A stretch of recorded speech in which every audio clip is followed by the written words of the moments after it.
Hey, what's going on, everybody? It's your boy True Thought. Hopefully, everybody's doing well today. As we get towards the almost the end of February, this time is really passed. This month has really passed kind of quickly. So I just want to get on and do a quick stream, talk about some new things that's been going on as far as my Army career. So I just got finished, like literally today, signed my counseling or my counseling as well as my 1059 eval for virtual BLC. So uh, for those of you who are in the military or specifically who are in the Army, I am a specialist E4. And in order to go from E4 to E5, normally you have to do BLC first, but there are times that you can get pinned and then go to BLC later. But you got to do BLC in order to officially move from E4, which is specialist, or corporal, to E5, which is sergeant. So I've I just finished it today, and got some good news. Not only did I complete it, but I was also on the commandant's list. For those who don't know, the commandant's list is essentially the top 20% of the class. So that's good because not only does graduating from BLC go on your ERB, but commandant's list also goes onto your ERB with that. And it's a two-way blessing in that, in one sense, having the commandant's, in one sense, having having BLC adds to your promotion points, and then having a commandant's list also adds to your promotion points as well, and just looks good on your ERB for future references. So I'm excited to be finished with it. It was, I won't say it was extremely hard, but it was definitely something that that required me to use all the skills that I have when it comes to speaking, writing, things of that nature. So I'm just gonna go through some of the things that you need to be prepared for those of you who might be going through virtual BLC yourselves in the future, because I think it's probably going to be virtual for at least I want to say probably at least another 2 or 3 cycles. Talking about virtual BLC. So we're going to get into it, and let's go. Hey, if you're tuning in, please drop me a comment also, so I can see who's here, and so I can talk back to you. All right, so let's get into it. So what is basic leader? So what's BLC? So BLC is basic leader course. It is the Army course, again, that trains and equips E4s, specialists, and corporals for progression up to the E5 rank, which is a sergeant rank, so we become the NCO. And as an NCO, obviously, there's a responsibility that you have to your soldiers. There's a responsibility that you have to your leadership. And then there's a responsibility that you have to representing the Army itself. So I was really excited about being able to do this. I've been wanting to do BLC for a while. As you all know, I started off my career in the Army National Guard. And just unfortunately, I just wasn't able to secure a BLC slot while I was in the Guard. Again, that will differ from unit to unit, but in my particular unit, those slots just weren't easy to come by. And there were probably a number of E4s who were ahead of me in the list of people who needed to get to BLC. So last year, I made the switch over to the Army Reserves, and pretty quickly, like within a matter of months, I was able to be placed in a BLC position or a BLC slot. And like I said, we just finished up. So I'm really excited about that. BLC is only 3 weeks long, so it's really not a very long course. So even if you do have to go away, it's not very long. So it's only 3 weeks long. It is 7 days a week though. So there are maybe a couple of Sundays, maybe 2 Sundays. There were 2 Sundays where we didn't have class. We were on call, whether that was for signing counselings or whatever. But typically it's a 7-day a week course. Now, for those who are asking, you may be wondering, why is BLC virtual? Well, obviously because of COVID, right? And so the Army is doing their due diligence to keep their soldiers safe, the families of the soldiers safe, and everybody that they come into contact with. And really, if you think about it, the way that BLC is set up, there's really only one. I want to say there's probably one thing that you can't do virtually that you would do if you were in person. And that's the PT. So that's going through PT, learning the PT standards, and those types of things. You can't do that on a virtual setting, in a virtual setting. So that gets lost in the transition from in person to virtual. However, like I said, everything else from the briefs to the essays, and even some of the training it can be done virtually. So I think that, and you also, and I will say this too, I just thought about it also, you probably lose a little bit of the relationships that you would develop with your classmates from being in person. We still, in my class, we still had, pretty good relationships. We've established or developed pretty good relationships because we were always in contact with each other. We're always talking to each other, helping each other out whenever possible. So I think that you may lose a little bit when it comes to the relationship part with your classmates, but overall, that part of it can still be salvaged. So I think that realistically, 3 weeks, a 3-week course going from in person to virtual, it's not that big of a deal. So there are a couple of things that you need to get prepared for when you are coming. So for those who may be coming to BLC, you may be wondering what you might be asked to do, or what kind of skills you really need to work on before you get here. This is the purpose of me making this video. So here's the thing. So number one, you want to make sure that you are learning PRT. So for those that don't know, it's really your preparation and recovery training. That will include the warm-up drills. That's going to include SSD 1 and 2.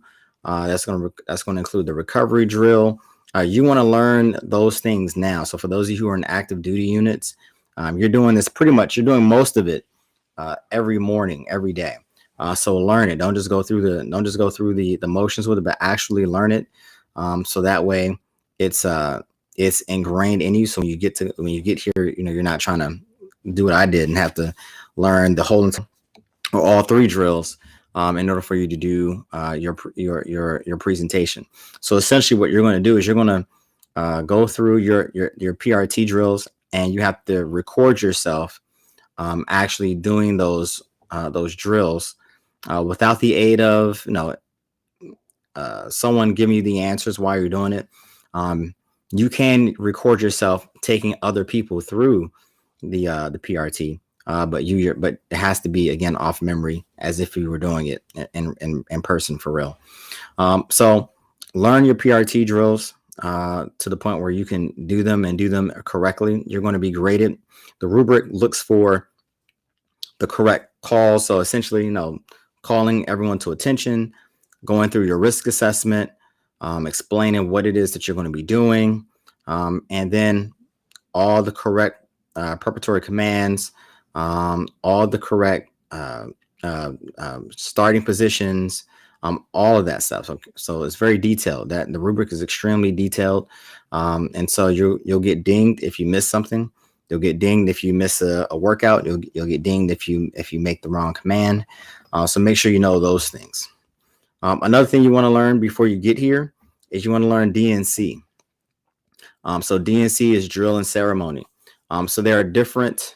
So essentially, it focuses on 2 different parts of DNC. It's the inspection, so a squad inspection, as well as marching and giving the correct command. So understanding what foot to call the commands on and things of that nature. So you want to make sure that for those of you who may not be, especially us reservists in the National Guard, like we don't really march anywhere, and we haven't marched in a long time. So you can sometimes forget the correct calls. You can kind of forget or lose your rhythm and stuff like that. So make sure you practice that before you come to BLC. So that way, when you do your presentation, it is not or when you have to record yourself, you're not spending so much time trying to relearn those skills. The second thing you want to do because in BLC, you are going to have writing assignments. You're going to have writing topics, and it has to be done in 5-paragraph form. So 5-paragraph essay form. And it has to be done in the active voice, as opposed to the passive voice. And it has to be grammatically correct and has to be APA style. So that's very important. There are different styles out there. You have the MLA style, the APA style, you have the Chicago style. And so in the Army, you're using the APA style. So it's very important that you go Google that so you can see how to do in-text citations. That's a big deal. And also how to correctly do your reference page. That's a big deal as well. So make sure you are looking at your rubric that's provided to you when you have to do your writing activities. So that way you're really hitting all the points that they want you to hit. Here's the thing that I found helpful was that the rubric tells you essentially what they want to see. They tell you what they want to hear, or at least how they want to hear. So for example, like the I think it was the Sharp essay. The Sharp essay tells you basically, paragraph by paragraph what they're looking for. So don't try to reinvent the wheel. Just go out there, look at what they say they want, and just give them what they want. And as long as you use that as your outline, you should be fine. Like I said, make sure you're checking yourself for grammar, and again, make sure you're using the APA style when it comes to in-text citations and your reference pages. If you do that, you should have no problem passing the written portion of this. So again, writing style, APA is the APA style. We had 3 essays. Now this could change in later cycles, but we ourselves had 3 essays. And again, those essays were, for the most part, like you had enough time to get those done. So, if you waited till the last minute, then yeah, you're going to be a little rushed. The next thing you have is we had a couple of, PowerPoint presentations where you have to present something. So like for our last one, it was a 30-minute training that we had to give on a skill level 1 skill, essentially. So I did mine on plotting 4, 6, and 8 digit grid coordinates on a map. That one can be a little bit. It can be a little frustrating because you have to be within that 30 minutes. Like I think plus or minus 2 minutes here and there. So you can't stop. You stop it at 25 minutes, 24 minutes, and you're going to get dinged points. If you go, way overboard, you at 35 minutes, you're going to get dinged points. So it's a little bit stressful in the sense that you're trying to figure out how to teach some skill level 1 task in 30 minutes. There are some tasks that are much easier to do that with than others. Everyone in my group, though, everyone in my BLC class did a pretty good job on the things that they were covering. So our instructors were pretty pleased with that. The next thing you want to do is you want to make sure you're getting comfortable briefing PowerPoint presentations. Practice, so that way you can kind of get over the nerves. I know a lot of people are not very comfortable when it comes to talking to people, talking to a group of folks, and that doesn't really change in a virtual environment. Even though, and I failed to say this, even though in the virtual environment your camera isn't on, so it's not as if anybody's seeing you. You might be in uniform and you're supposed to be in uniform, but the camera isn't on, so no one's actually looking at you. So even when you're doing your presentation, no one can see you do the presentation, and you can't even see anyone else's reactions at all. However, being nervous about speaking in front of a crowd of people or a group of people doesn't necessarily go away simply because you're on virtual. So practice giving briefs, practice just reading out loud. You may want to sit down with some friends or some family and just practice explaining something that's happening in current events, or reading something out of a magazine or paper to them, so that way you can kind of help yourself get over those nerves, because that's going to help, particularly when it comes to doing things like the 30-minute skill level 1 task. Because when you're nervous, you speak faster, which means that you're going to finish your your lesson way before the time is up. So kind of get yourself comfortable with speaking to a group of people, even though it's virtual.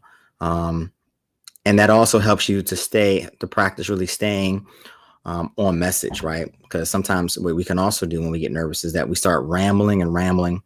And before you know it, you've kind of found yourself going down a rabbit hole that you didn't really intend to do. So practice those things. The last thing I want to have for you is for like your class in general. And that's going to be work together when possible. So like I said in the beginning of the recording or this video, that one of the things that's lost in a virtual BLC is the relationships that you have with your classmates, because they're just not there, or you're not there with each other. And it's just different when you have a group of, say 30 or 16, 17 people in one class together.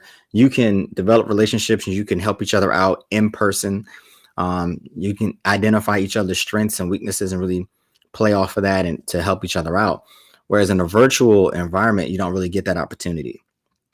You're talking to each other maybe on GroupMe or whatever text group you guys have come up with, so that way you can keep in touch, so you can do accountability and keep in touch with your sergeants and keep in touch with each other, ask each other questions. But the relationship is a little bit different. And so when you're texting, what we did in my class, we did a really good job of just having light conversation with each other on the side, when we're not in class, asking questions to each other, and people were really willing to help each other out, offering up positive but realistic advice. So when it came time to do our AARs after our presentation, we gave real sustains and we gave real improves, and we weren't trying to be like mean or hateful, or we weren't trying to dog anybody out on the improves. We gave actual improves that they needed to work on, but we gave it to them in a constructive way. So that way we just kept building each other up. So when that was all said, and I think our relationship was pretty well in the class, even though it was just a virtual environment. So I mean, with that being said, those are really, I think, the biggest keys. Make sure you hit your deadlines. That's another thing I want to make sure I say. Make sure you hit your deadlines when it comes to virtual BLC. You're going to have a training schedule that you see before your first day, before day 0. Look at that timeline. Look at what they've given you. See what's going to be due when, and make sure you're working to meet those timelines. If you submit something late, depending on your instructor, it might or might not be received. It might or might not be accepted. And if it's not accepted, then now you're getting the counseling for missing work, and you're potentially you may potentially fail. And that's not a good thing, right? I mean, if you're an active duty and you fail BLC, that can be a negative impact on your career as a whole and on your promotions moving forward. If you're a reservist, or if you're a national guardsman and you fail BLC, it doesn't hold the same weight on your career that it does for an active duty soldier, but it does delay your ability to get back into another BLC later. It makes it harder for you to get back in BLC, which then holds up your promotions. So do everything that you need to pass. Work with your classmates. I'm gonna tell you this because your instructors are not going to do you a bunch of favors. If you have some issues arise up, essentially they're going to tell you to figure it out. And so the way you figure it out is by working with your battles in your class virtually. If it's not virtually and it's in person, then again, you lean on your battle buddies. So that way everybody's able to make it through, and everyone is able to help each other. So with that being said, I'm going to bring this stream to an end. I hope that you all find some good information in this. And I hope that for those of you who may be going to BLC soon or in the future, I hope that this kind of helps give you some information that you need to prepare yourself for it. And I wish you all the luck in the world. So with that being said, all of you take care. God bless. Stay safe out here in this COVID environment. Please wear your mask when appropriate. Please socially distance when appropriate. Look out for each other, so that way, we're not losing more and more people. I can't remember if we've reached 500,000, if we're approaching 500,000. But either way, there's way too many people. So again, pray that everyone's staying safe. Take care. Peace.